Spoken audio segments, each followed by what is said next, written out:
Hello fellows, it's Rami, and the weather's fucking rainy, so I'm gonna be struggling a bit to speak in this video, obviously because of the rain. It's been raining so heavily lately, but it just it didn't get worse, it just got better now. So in this video I'm gonna talk about something that I label in a certain term. I'm gonna basically be speaking about the authentic self and how to align yourself to your authentic self and overcome your fears. So what do I mean by the authentic self? That the self which we always strive for, which we are always desperate to become, to achieve. It's the self that we want to be aligned to. I don't mean all people, I mean only people who are interested in personal development and who really want to improve themselves emotionally, psychologically, spiritually, and on many other different levels. I'm just got dried up, let me check.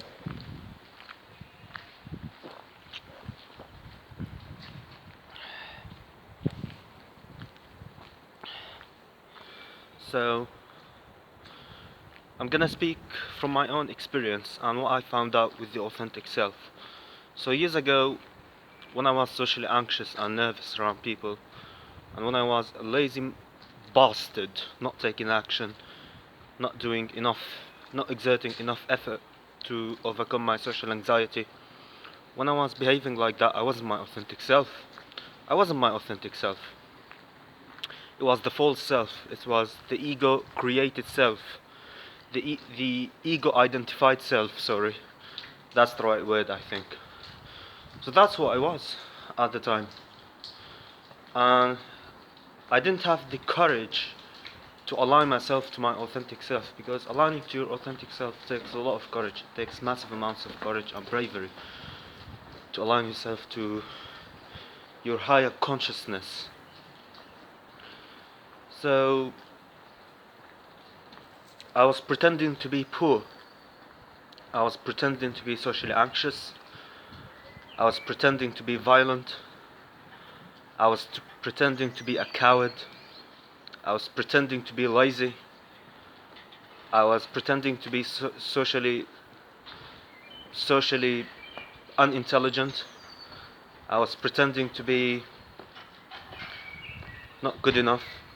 I was pretending to be I was just hiding from my true self because I was afraid, I was scared of my own potential. Because reaching and expressing my full potential meant change. And change was something I'm frightened of, because at some stage we all fear change. Why do we fear change at some stage? That's the question I used to ask myself. What is it frightening about change? Because change means changing your whole identity, changing your social circle, changing your habits, changing yourself as a person, changing your mindset, changing your whole psychology, changing the way you interact with people, changing the way you think, changing the way you look at the future, changing the way you perceive yourself, changing the friends you're around, changing the way you react to people. So all these different changes I was frightened of, because I was used to be a certain way, and people around me were used to me being a certain way. So I was constantly frightened of change. Constantly frightened. I didn't want to change. I was lazy. I wanted to stay the way I was, and I wasn't willing to put the work in. And I'm not ashamed to say that. I admit it all. I admit it. And that's what's good about me, because I admit things openly and I admit things publicly. That's what most people admire about me. Got dried up, just want to drink some, and I'm gonna continue speaking. Hold on a second. Keep the camera rolling and don't switch it off, because I'm gonna continue speaking.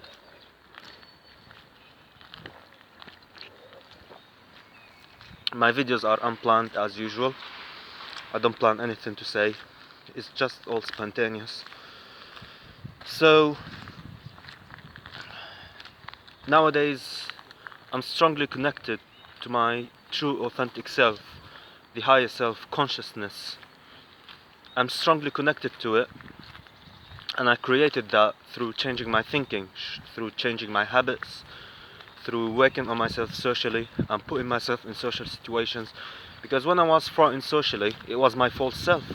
And I didn't realize it on a conscious level because I was asleep spiritually and I didn't know how to deal with people, and I had no control over my own emotions and over my own mind. It was all out of control. So I was carrying out lots of unconscious behaviors. And what's good about me is I've always been honest about what I'm talking about. I've always been honest. So whatever I'm saying is coming from a place of honesty and from a place of being sincere and genuine. I never say anything disgenuine. That's what people admire about me. So these behaviors were coming from a childhood trauma, because I was traumatized when I was younger. I got bullied a lot at school. People used to pick up on me and they used to bully me a lot. That's one of the things that created social anxiety and really had me suffer so deeply, and I was ashamed of it.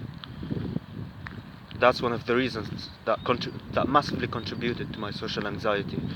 I got bullied, I got trauma. My father was too hard on me, he was tough on me, but unconsciously he was preparing me for a dangerous word. He was shaping my psychological strength, if that makes sense. He was shaping my identity. He was unconsciously preparing me. He didn't know on a conscious level, because when he was bullying me, he was projecting out his insecurities and his fears on me. It all was a projection from him, and he passed it on to me. Sorry. So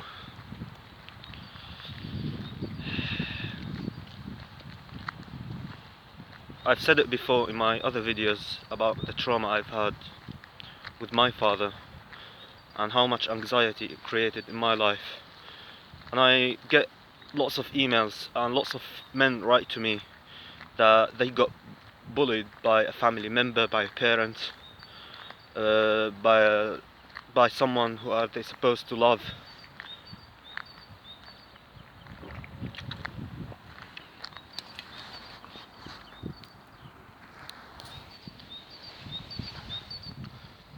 And they feel like they're the only one going through it.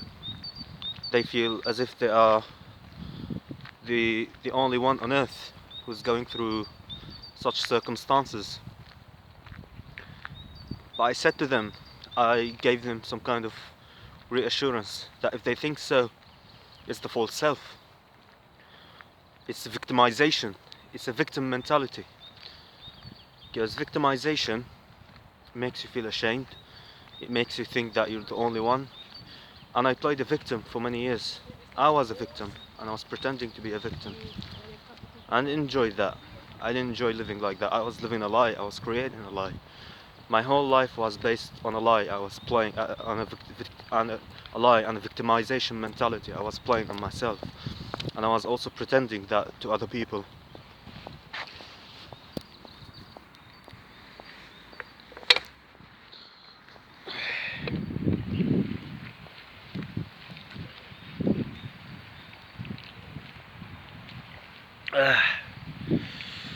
Just took off the hat.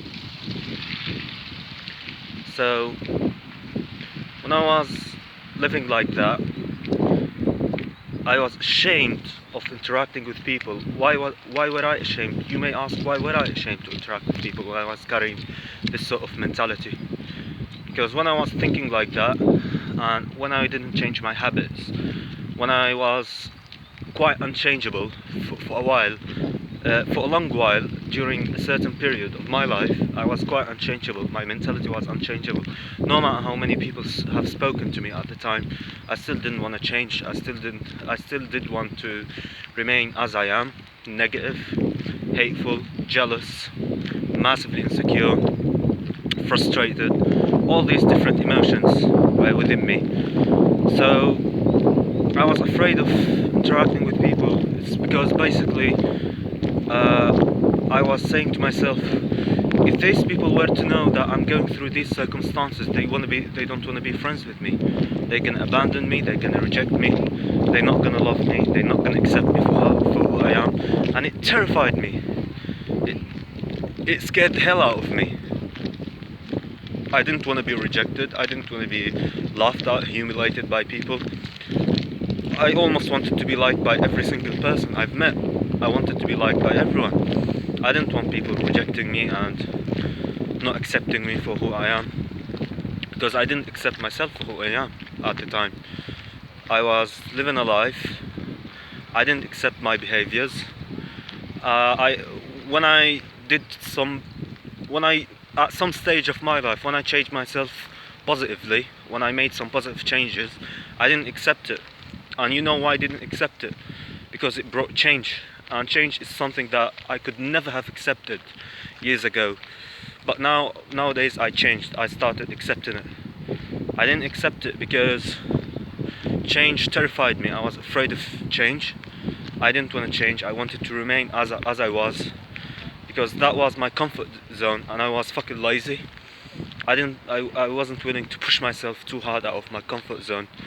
And change means coming out of your comfort zone. So when we change, when we do become a much better people, we push ourselves hard out of our comfort zone.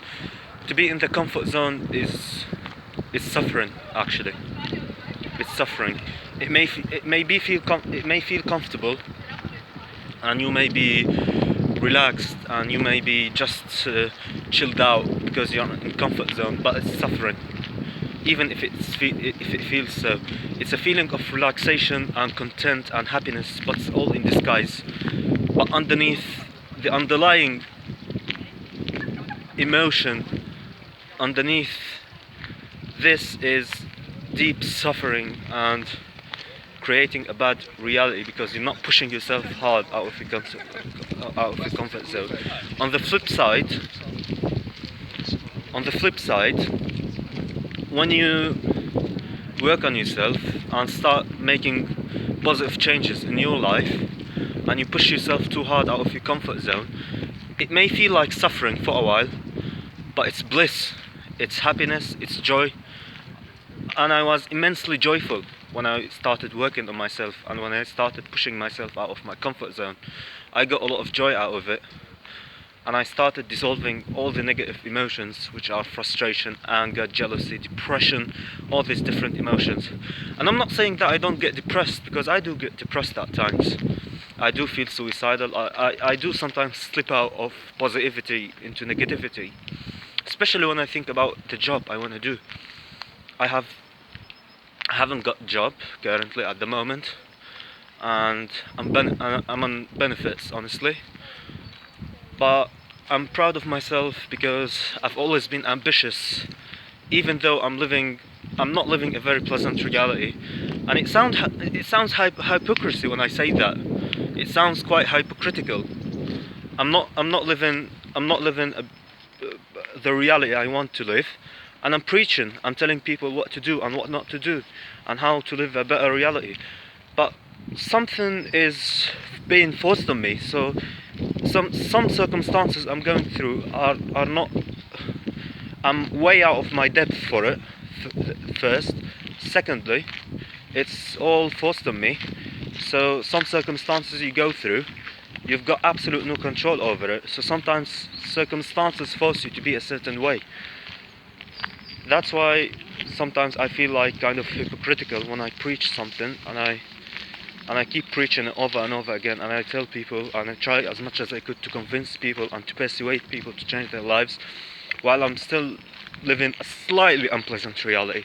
I'm not going to say a very unpleasant reality, but there are lots of things I'm still not happy about, to be honest. And I want to change it, and I believe in myself because I'm ambitious. I'm fucking passionate. I'm enthusiastic about living. I want to continue living. I want to create positive changes in the world, and I want to make a huge impact on other people's lives just through speaking about myself. And it sounds selfish when I speak about myself too much. I don't want to sound selfish. Sometimes I just want to speak about other people and some of the people that I've met along my journey who really improved their lives and who got inspired by me, and I also got inspired by them. So they inspired me by inspiring themselves, and I inspired others by inspiring myself. Got dried up, let me drink some.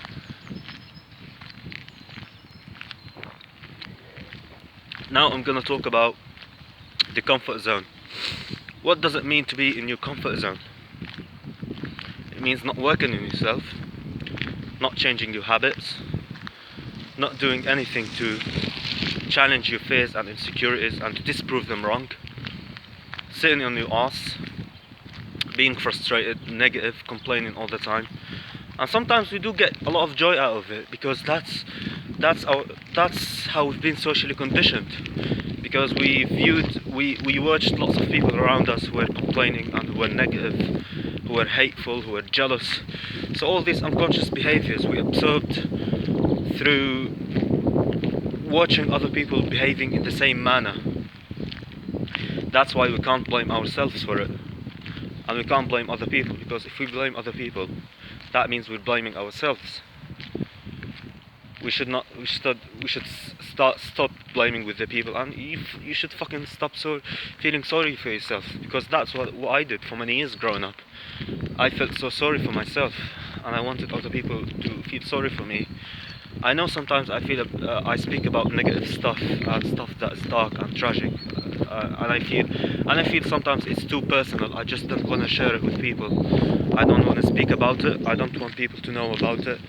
But sometimes I feel I have to share it, because I need to get it off my chest, and I need to share it with the world, let people know, inspire people, inspire myself. And I get a huge sense of relief out of it when I share it with people. Just speaking about my story gets me a huge sense of relief. I get out of it a lot of joy, and I feel immensely joyful when I do that. I just run out of words to say. Just gonna think for a while for the right words. I'm gonna keep the camera rolling, and I'm just gonna think, what am I gonna say? Alright, let us get back to the topic of the comfort zone. Being in the comfort zone means not challenging yourself, not pushing yourself too hard, maybe not going down the gym and doing any physical work, not talking to attractive women on the street because you're frightened and you're afraid of basically responsibility, because talking to these women and getting them and having success with them means responsibility, because you have to take, they are a huge burden actually. You've got to take a big responsibility in order for yourself to be able to keep them. And that's basically one of the representation. These things I've just mentioned now are a representation of being in the comfort zone, which is very uncomfortable. It's comfortable when you are in comfort zone. When you are in your comfort zone, it feels comfortable, but it's huge uncomfortableness in disguise. That's why it feels comfortable. It's deep suffering, but it's all in disguise. But on the flip side, when you challenge your fears and you improve and you work on yourself, you get a lot of joy out of it. And although it feels like suffering, but it's not suffering. It's joy, it's bliss, it's happiness. So the suffering is temporary. Only at the early stages of going through this transformation, you suffer. But later, when you accept yourself and when you get used to it, it just feels blissful. And you get into momentum. You never want to stop. And momentum is something I want to talk about. Momentum is quite important for personal transformation and personal change, because when you get into momentum, you just feel that you want to keep going. You never want to stop. It just feels like you want to continue your journey heading towards success and personal development and changing your identity and becoming so much of a better person. You get into momentum, because if you stop, you go back to square one. You go back to a horrible place, to staying in your comfort zone like how you used to do. That's what happens when you don't get into momentum. On top of which, when you get into momentum, everything feels different. Life feels different. You create a beautiful reality for yourself. You just feel you want to keep going, and you feel immensely joyful, and you still feel that you can be more joyful. It just doesn't stop. You don't get a sense of completion, no matter how joyful and happy you get. It just feels that it's not complete. You want to keep going. You want to do your best to accept, and you want to create more momentum as a consequence. You just want to increase your sense of momentum and keep into momentum, which is very important. Years ago, when I wasn't into momentum, I was broke, I was depressed. I really hit rock bottom. But rock bottom was like a turning point for me, which I'm gonna focus on now while I speak about it. It was a turning point for me, rock bottom. When I hit rock bottom, here's when things started changing for me. Here's when I started getting success, when I started feeling better about myself. My psychological and emotional state started gradually getting better, as opposed as to how it used to be when it was getting worse and when it was declining. That's what happened basically when I hit rock bottom. And I was hearing Les Brown on YouTube, and he said something very important, and it may resonate, and it resonates. I deeply resonate with it, and it may resonate with a lot of people out there. He said people are not suffering enough to do something about it, so they haven't got enough amount of energy to go to work. They haven't got enough amount of energy to start working on themselves spiritually and emotionally, and to start changing their lives on many different levels. They haven't got to that bit where they cannot take it normal, where suffering becomes quite overwhelming. When you really get fucking sick and tired of suffering, and you get sick of... you just feel you want to die. You can't take the suffering anymore. They haven't got to that bit yet. So, you haven't suffered enough to do something about it, because when we suffer, when we've got a lot of problems, we want to do something about it. It creates momentum, and it also drives us forward, and it enables us to change. So when we feel bad, when we are suffering, we don't want to settle for it. We want to find a good reason to improve.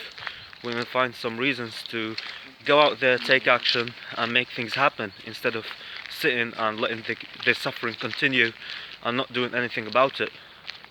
So that's my message right now. I'm just dried up and I can't speak anymore. I just need to chill out and get some time for myself. Then I could resume my speaking, and I'll do another video in which I'm gonna speak about more things that are gonna resonate with you. I'm gonna speak about basically some of the same things I've mentioned in my other videos, but I'm gonna just form a new sentences, and I'm gonna form it all in a completely different new way. That's what I'm basically gonna do in my other videos, and I'm always trying to be as creative as I could manage to be, but sometimes I just fail, which is fine, because we all do fail at some stage, and we learn from it. Speak to you soon. Enjoy the process.